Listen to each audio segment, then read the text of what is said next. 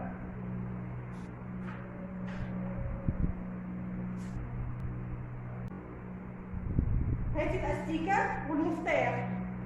هاتي الاستيكه والمفتاح. هاتيهم. هاتي الاستيكه والمفتاح.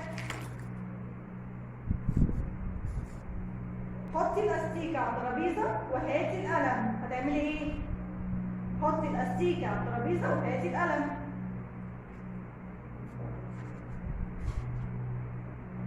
انا قلت حطي الاستيكه على الترابيزه وهاتي القلم. هاتي الاستيكه تاني. تعالي. الطفل لما بيغلط في تنفيذ الاوامر لازم نكررها على شويه. ممكن يكون مش فاهم، ممكن يكون مش مستوعب، او ان هو مش مركز. زيها كده مش مركزه. بصي يا محبوبه، الاستيكه حطيها على الترابيزه وهاتي القلم. هتعملي ايه؟ نحط ايه؟ الاستيكه على الترابيزه ونجيب القلم. يلا هنشوف هتعملها ولا لا. برافو. تعالي. هاتي المسطرة والأستيكة وحطي القلم. هاتي المسطرة والأستيكة وحطي القلم. يلا. أنا كل شوية بزود الأوامر عشان أشوفها تستوعب ولا لا. شاطرة برافو عليكي. جيب الفرق. طلعت شاطرة. ودلوقتي رجعت لكم بقى لما شفتوا الجلسة شغالة ازاي وشفتوا انا بتعامل ازاي مع البنوته. يا رب يكون الفيديو عجبكم. ودلوقتي محتاجه منكم دعمكم، تعملوا لي لايك وشير واشتراك في القناه، تفعلوا زر الجرس عشان يوصل لكم كل جديد. واللي عنده اي سؤال او اي استفسار يكتبوا تحت في الكومنت وانا هرد على كل اسئلتكم وكل استفساراتكم. ويا رب يكون الفيديو عجبكم ويا رب تكونوا استفدتوا منه. لو حبيتوا فيديوهات من النوع دوت يعني هقدر ان شاء الله هقدر ان انا اصور لكم مع اطفال مختلفه واوريكم كل واحد ليه حاجه خاصه بيه. كل طفل ليه حاجه وكل طفل ليه حاله وكل طفل بتعامل معاه باسلوبه بطريقه. فدي البنوته اللي انا بشتغل معاها تاخر عقلي. طبعا انتوا عارفين انا بدير الجلسه كل طفل لوحده. في حاجات جلسات جماعيه بس هي دي ما ينفعش معاها حد خالص. فوريتها لكم. المره الجايه هوريكم واحد جديد او شخصيه جديده وهقول لكم ايه نظامها. يا رب الفيديو يكون عجبكم. ودلوقتي انتظروني فيديو جديد. سلام. السلام عليكم. وحشني جدا جدا. النهارده هعرض لكم اجزاء من جلسات انا بشتغلها في المركز عندي. هعرفكم ازاي انا بشتغل وازاي بدرب الطفل على المهن وازاي بدرب الطفل على السؤال بامتى.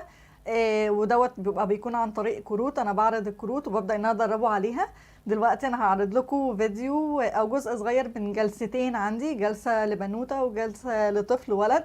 وهوريكم ازاي انا بشتغل مع الطفل الكروت وازاي بتعامل معاه. بس انا عايزه انبه على حاجه، ان كل اخصائي ليه اسلوبه وليه طريقته في التعامل مع الاطفال وان هو يوصل لهم المعلومه. مش كل الاخصائيين بيشتغلوا بنفس الاسلوب. الاسلوب اللي انا بشتغل بيه ده اسلوبي انا، اسلوبي الخاص بيا. ان انا بقدر اتعامل بيه مع الاطفال وبيجيب نتيجه وبيجيب نتيجه بسرعه كمان. فانا دلوقتي هسيبكم، بس هسيبكم تتفرجوا على الفيديو. بس انا عايزه انبه على حاجه معلش. انا مش هطلع لكم، مش هظهر انا بوشي لان مفيش حد كان بيصورنا. فانا حبيت ان انا اصور، انا اللي بصور يعني. فهظهر الطفل وهظهر الكروت اللي انا بشتغل بيها وانا هطلع لكم بصوتي بس. دلوقتي انا هسيبكم تتفرجوا على الفيديو وارجع لكم تاني. يلا. ده مين؟ دكتور بيشتغل فين؟ بيشتغل في المستشفى. بيكشف على مين؟ بيكشف على الدكتور. على العيان. العيان. بيكشف على مين؟ على العيان. بيكشف عليهم بايه؟ بالسماع. شاطر. ده مين؟ مهندس. بيبني ايه؟ يبني بيت، يبني مدرسة، ويبني جامع، ويبني مستشفى. مستشفى. شاطر. يلا يا ماجد، ده اسمه ايه؟ ده اسمه ده اسمه ايه؟ اسمه اسمه مين ده؟ من ها؟ من نج... نجار. شاطر. النجار بيعمل ايه؟ يعمل الترابيزة، ها؟ يعمل الكرسي، وايه كمان؟ ويعمل الباب، ها؟ ويعمل الدولاب. شاطر، برافو عليك. تبقى ماسك في ايده ايه؟ ماسك ايوه. ها؟ ماسك ايه؟ ماسك كمان. ها؟ ماسك الخشب. شاطر. وايه كمان؟ وكمان وماسك من من منشار. وايه كمان؟ و والشاكوش، شاطر. والخشب، ماشي. والمسمار. شاطر، برافو عليك. يبقى ده اسمه ايه؟ ده اسمه نجار. برافو. طيب ده اسمه ايه؟ ده اسمه فلاح. بيعمل ايه الفلاح؟ يعمل الفلاح يعمل الأرض، بيزرع الأرض. شاطر، برافو عليك. طيب هاتلي النجار. شاطر يا ماجد. وده اسمه ايه؟ فلاح. برافو عليك. give me 5. شاطر. يلا يا ماجد، امتى بناخد الدواء؟ لما نكون عيانين. شاطر. طيب امتى بنغسل ايدينا؟ مش نظيفة. شاطر. طيب امتى بنستخدم الكشاف؟ الكشاف. امتى انت نغسل لما نور ها لما يقطع. يقطع. امتى بنستخدم الكشاف؟ لما النور يقطع. برافو. امتى الدنيا بتمطر؟ لما المطر فين؟ في الشتاء. شاطر. طيب امتى بنشيل شنطة المدرسة دي؟ امتى بناخدها؟ في المدرسة. شاطر، برافو عليك. give me 5. شاطر. ده مين؟ الدكتور بيشتغل فين؟ مستشفى. وبيعمل ايه؟ يكشف على مين؟ عيانين. بيدينا ايه؟ الدواء. طيب بيكشف علينا بايه؟ بيشتغل فين؟ مستشفى. شاطرة، برافو عليك. ده مين؟ ها؟ شاطرة. بيزرع ايه؟ وبيزرع ايه في الارض؟ وايه كمان؟ فاكهة. برافو عليك. ورق الشجر بيقع امتى؟ خلية. ماشي. خريف. يلا بنمسك الشنطة دي امتى؟ نروح المدرسة. شاطرة. يلا بنستخدم الشمسية دي امتى؟ صح، برافو. يلا بننام امتى؟